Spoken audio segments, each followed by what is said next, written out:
అందరికీ నమస్కారాలండి.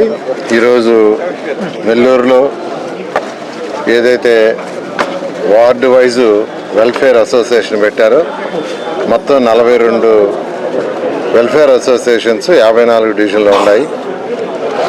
వీటన్నిటినీ చంద్రశేఖర్ రెడ్డి గారు ఫస్ట్ యాక్చువల్గా వీటన్నింటినీ ప్రారంభించారు. ఈరోజు 9వ వార్షికోత్సవం వాళ్ళు ఈరోజు జరుపుకోవడం జరిగింది. వారందరికీ నా యొక్క శుభాకాంక్షలు. ఏ సిటీ అయినా డెవలప్ కావాలంటే అటు ప్రభుత్వంతో ప్రజల భాగస్వామ్యం కావాలని ఎప్పుడు ముఖ్యమంత్రి గారు చెప్తుంటారు. ప్రజల భాగస్వామ్యం అయితేనే ఆ సిటీ డెవలప్ అవుతుంది. అందుకనే గౌరవనీయ ముఖ్యమంత్రి గారు స్వచ్ఛాంధ్ర కార్యక్రమాన్ని ప్రతి 3వ శనివారం ఒక్కొక్క కాన్స్టిట్యున్సీకి వచ్చి అక్కడ ఆయన స్వయంగా జరుపుతున్నారు. ఆ జరపడంలో ఉద్దేశం ఏంటంటే అవేర్నెస్ కలిగించడం, ప్రజల భాగస్వామ్యం. ప్రజల భాగస్వామ్యం అయితేనే ఆ యొక్క సిటీస్ బాగా డెవలప్, ఎందుకంటే అవసరాలు వాళ్ళకి తెలుసు. అలాంటిది ఈరోజు నెల్లూరులో ఈ యొక్క 42 అసోసియేషన్స్, ఇది 9 సంవత్సరాల క్రితం ప్రారంభించారు వాళ్ళు. ఈరోజు మొత్తం 42 అయినాయి. వాళ్ళందరూ ఈరోజు యాక్చువల్ ఇక్కడ రామూర్తి నగర్లో ఈరోజు మీటింగ్ పెట్టి వాళ్ళ సమస్యలు కూడా తెలియజేశారు. దాదాపు 32 పేజీల రిప్రజెంటేషన్స్ ఇచ్చారు. అవన్నీ కూడా అధికారులకు ఇచ్చి 10 రోజుల్లో స్టడీ చేయమన్నాను.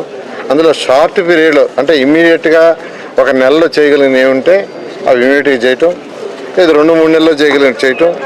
లాంగ్ పీరియడ్ ఉంటే ఆ అసోసియేషన్ చెప్పడం పలాని కారణాల వల్ల ఇది డిలే అవుతుంది, పలాని కారణాల వల్ల ఇది అవుతుంది అనే విధంగా ఈరోజు చేయమని అధికారులకి ఆదేశించాను. అంతేకాకుండా నేను నెల్లూరు దాదాపు సాటర్డే సండే నెల్లూరులో ఉంటున్నా. వచ్చినప్పుడు కనీసం 4 డివిజన్లు తిరుగుతున్నా. నేను అసోసియేషన్ కూడా చెప్పాను, ఏ డివిజన్కి వస్తానో ఆ డివిజన్కి వచ్చే ముందు మా ఆఫీస్ నుంచి మీ మెంబర్లకు ఫోన్ చేస్తాం, మీరు కూడా అక్కడ రండి, మీరు కూడా సమస్యలు తెలియజేస్తే ప్రజల సమస్యలన్నీ సాల్వ్ చేస్తామని తెలియజేయడం జరిగింది. ఎందుకంటే 2014-19లోనే 1100 కోట్లతో నెల్లూరుకి అండర్గ్రౌండ్ డ్రైనేజ్ డ్రింకింగ్ వాటర్ తెచ్చాం. అయితే అనుకోకుండా ప్రభుత్వం మారటం, గత ప్రభుత్వం దాన్ని పక్కన పెట్టింది. మళ్ళీ ఈ ప్రభుత్వం వచ్చిన తర్వాత దాన్ని టేకప్ చేయాలంటే ఖజానా లేదు. అయినా ముఖ్యమంత్రి గారిని రిక్వెస్ట్ చేస్తే ముఖ్యమంత్రి గారు దాన్ని శాంక్షన్ చేశారు. 165 కోట్లు శాంక్షన్ అయినాయి. ఆ వర్క్ కూడా జరుగుతుంది. ఒకసారి జూన్కి డెడ్ లైన్ ఇచ్చా, 1 నెల అటు ఇటు అది పూర్తవుతుంది. అది పూర్తయినా ఈ దోమలు, మన ముందు దోమలు ఉన్నాయి, ఈ దోమలని పోవాలంటే ఏదైతే డ్రైన్స్ ఉన్నాయో నెల్లూరులో, ఏదైతే డ్రైన్స్ ఉన్నాయో మెయిన్ డ్రైన్స్, వాటన్నిటిని రెక్టిఫై చేయాలి. ఆ రెక్టిఫై చేసే కార్యక్రమానికి గౌరవనీయ ముఖ్యమంత్రి గారు 50 కోట్లు బడ్జెట్లో పెట్టించారు. ఆ వర్క్ కూడా టెండర్ పిలిచి వేగవంతంగా వర్క్ జరుగుతుంది. దానికి అందరూ సహకరించండి. ఆల్రెడీ 8-9 డ్రైన్స్ మొదలు పెట్టేస్తారు వర్క్.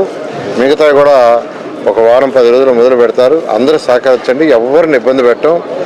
ఎవరికి ఇల్లు పోతున్నా ఆల్టర్నేట్గా టిట్కో హౌస్ ఇస్తాం, లేదా సైట్ అయినా ఇస్తాం. కాబట్టి ఇందులో అంటే రాజకీయం చేసి నేను అందరిని రిక్వెస్ట్ చేస్తున్నా, దీన్ని రాజకీయం చేయొద్దు. 2017లో నెల్లూరు సిటీ సగం మునిగిపోయింది. 10 రోజులు కొన్ని ఏరియాలు నీళ్ళలో ఉన్నాయి. గౌరవనీయ ముఖ్యమంత్రి గారు స్వయంగా వచ్చి బస్సులో పెరేడ్ గ్రౌండ్ నిద్రపోయి 4 రోజులు ఆయన ఫాలోఅప్ చేయాల్సి వచ్చింది. అటువంటి పరిస్థితి మనకు ఫ్యూచర్లో మన పిల్లల భవిష్యత్తులో ఉండకూడదంటే ఈ డ్రైన్ చేయాలా. వీటి సహకరిస్తున్నారు కూడా, అందరూ సహకరిస్తున్నారు, సహకరించండి. ఎందుకంటే ఇదే major work. End to end roads జరుగుతున్నాయి, ట్రీ ప్లాంటేషన్ జరుగుతుంది, డ్రింకింగ్ వాటర్ జరుగుతుంది, project door to door, drainage జరుగుతుంది, స్కూల్స్ జరుగుతున్నాయి, అర్బన్ హెల్త్ సెంటర్స్ కూడా మొదలు పెట్టి